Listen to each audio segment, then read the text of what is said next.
among the vast traditions of Indian religious philosophy. The Rigveda stands as one of the oldest, most profound, and most poetic scriptures. In its 10th mandala, hymn 90, we encounter a highly symbolic and philosophically rich figure, the Purusha. This is one of the most cosmologically meaningful hymns in all of Vedic literature. Known as the Purusha Sukta, it is not only the central text of ancient Indian cosmology, but also marks the beginning of a deep tradition of non-dualistic philosophy. The Purusha Sukta begins with majestic and mystical language. The Purusha has 1,000 heads, 1,000 eyes, 1,000 feet. He pervades all directions and envelops the earth. He extends beyond it by 10 fingers' breadth. The Purusha indeed is all this, whatever has been and whatever will be. He is the Lord of immortality, transcending his own manifestation, and he provides sustenance to all beings. In these few compact and symbolic lines, we are introduced to a profound cosmology. The world is not created by an external maker, but rather unfolded from the Purusha himself. The Purusha is not a distant other who constructs creation, but creation itself. He is not some separate entity dwelling outside the universe, but is the universe. And this universe is not a cold, mechanistic system, but a unified totality of both spiritual and material reality. Purusha, union of spirit and matter. Literally interpreted, 1,000 heads, 1,000 eyes, 1,000 feet are not meant as exact numbers, but as symbols of infinity and omnipresence. This is not just the depiction of a cosmic giant, but a metaphorical assertion. Purusha is the unified embodiment of all beings. He is the sum total of all consciousness, all action, all existence. Purusha is both the macrocosmic self, Mahat Atman, and the source of the individual self, Jiva Atman. Hence, the hymn says he envelops the earth in all directions and extends beyond it by 10 fingers' breadth. This both symbolizes his cosmic scale and hints at his intimate presence in the human heart. The 10 fingers' breadth referring to the size of the human heart, his dwelling place within us. Purusha is the transcendent one, and simultaneously the many that he enters into. This is the central insight of the Purusha philosophy. The one is the many is the one, and these two are never truly separate. This is a vision of the true non-dual structure of the universe, in which diversity is not a second reality, but the manifestation and unfolding of the one. Symbolic tension in non-dual philosophy. In modern academic terms, this idea might be described as pantheism or panentheism, but such terms fail to capture the complexity of the Purusha concept in the Rigveda. Purusha is not merely equal to the universe, like the pantheism. He is both beyond and within it. He is not just a god inside the cosmos, but the cosmos as divine expression. He is not a metaphysical ruler of the world, but the very manifestation of the world. Thus, Purusha in the Rigveda is not a mythical giant, but a metaphor for being itself unfolding into multiplicity. In this sense, Purusha is not a god presiding above the binary of creator and creation. He is the generative force and expressive structure of existence itself. He does not exist to create the universe. Rather, the universe exists as the unfolding of his presence. The striking resonance with holographic principles. Long before the emergence of modern science, the Rigveda had already proposed a notion strikingly similar to holographic thinking. It declares, every part, every fragment, contains the seeds and power of the whole. This vision resonates powerfully with the modern holographic principle in physics. Contemporary science proposes that all the information in a three-dimensional space can be encoded on a two-dimensional boundary, such as the event horizon of a black hole. If this theory holds, the universe itself is like a vast hologram. Every local region contains information about the whole, just in different densities or resolutions. And this is precisely what the metaphor of Purusha, pervades all, conveys. Purusha is not outside any locality, but expressed through each locality. Every being, everything, is not an isolated existence, but a localized, structured expression of the whole. Multiplicity is not fragmentation, but resonance of unity. Purusha is holographic.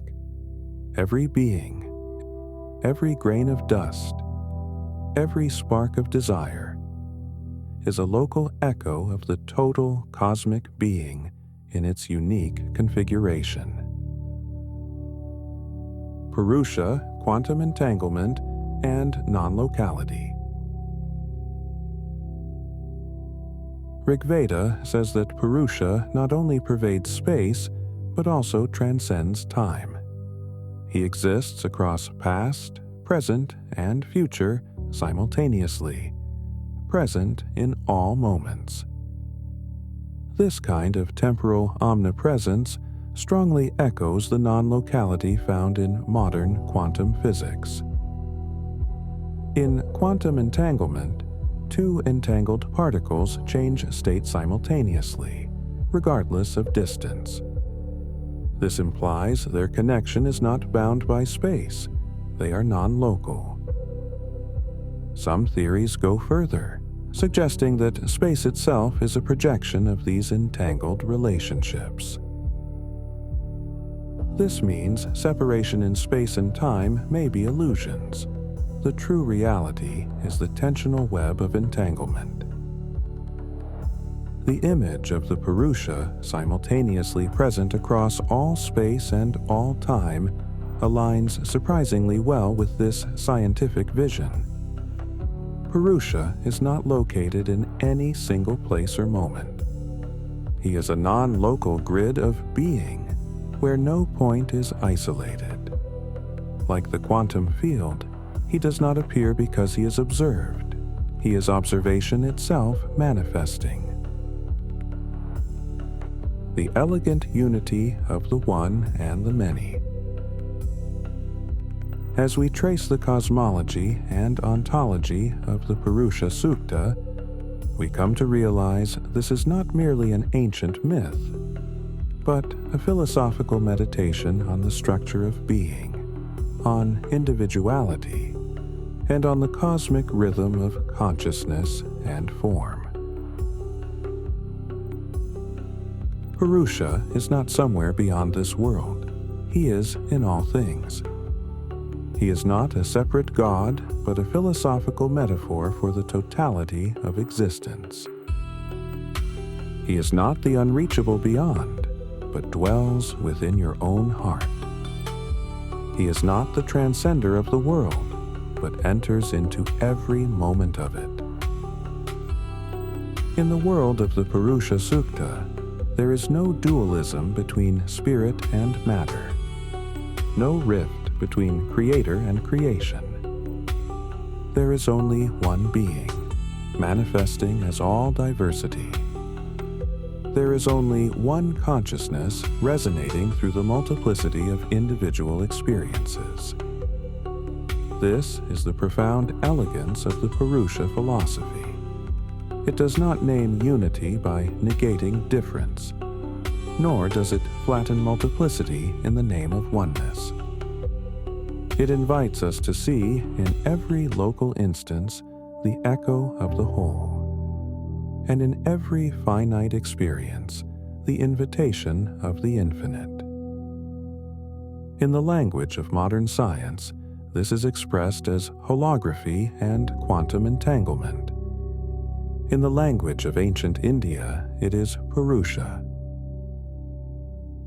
From creationism to divine transformation. From the unity of all things to the one revealed in the many. In the most ancient Indian philosophical tradition, divinity is not a remote sovereign dwelling beyond the world, but the very life that flows through all existence. What we call divine transformation reflects precisely this profound cosmological vision. A vision of unity across all existence. At its heart, divine transformation asserts that everything in the universe, from rivers to trees, from thunder to thought, from physical forms to inner awareness, is but a diverse expression of the same underlying source. It transcends the dualism of matter and spirit. All beings are not isolated things, but reverberations of the divine manifesting in different structures. Just as Purusha unfolds the universe through his own body, so too all phenomena are but reflections of that same origin. The cosmos as ongoing unfolding, not finished creation. In this view, the universe is not a finished product made once and for all, but a living process of divine unfolding. The world was not created in a single act. It is continuously being revealed, renewed, and transformed. Just as the sacrifice of the Purusha was not an end point, but the rhythm of creation, so too the divine is not a static entity, but a living current of endless creativity. Every sunrise, every new birth, every falling leaf is part of this divine movement. The divine is not in the beyond. It is in every moment. Unlike traditional theism, which places God on high beyond the world, divine transformation emphasizes that the divine both transcends and dwells within everything. The divine is not the external designer of matter, nor a distant judge beyond the veil, but the very light of being itself. To respect life is to respect the divine.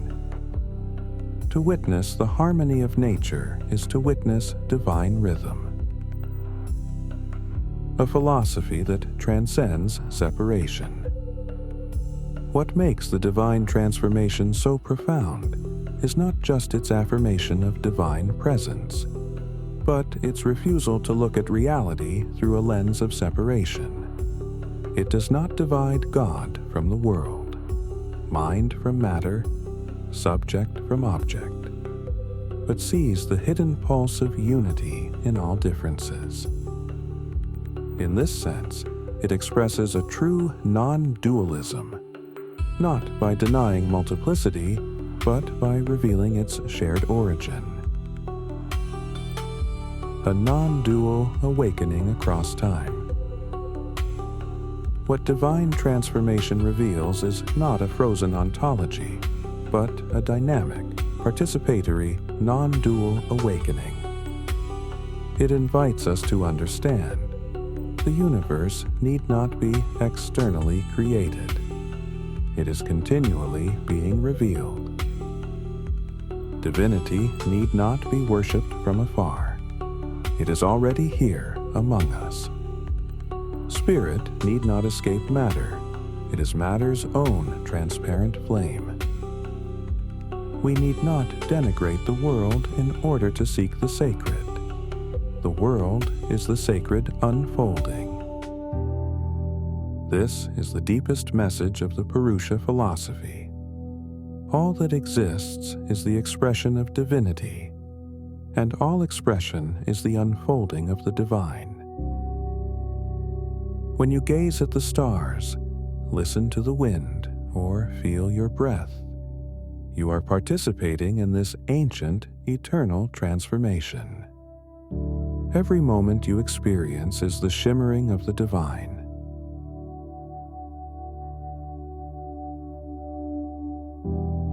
If you enjoyed this video and want to help support our channel, please like and subscribe. Thanks for watching.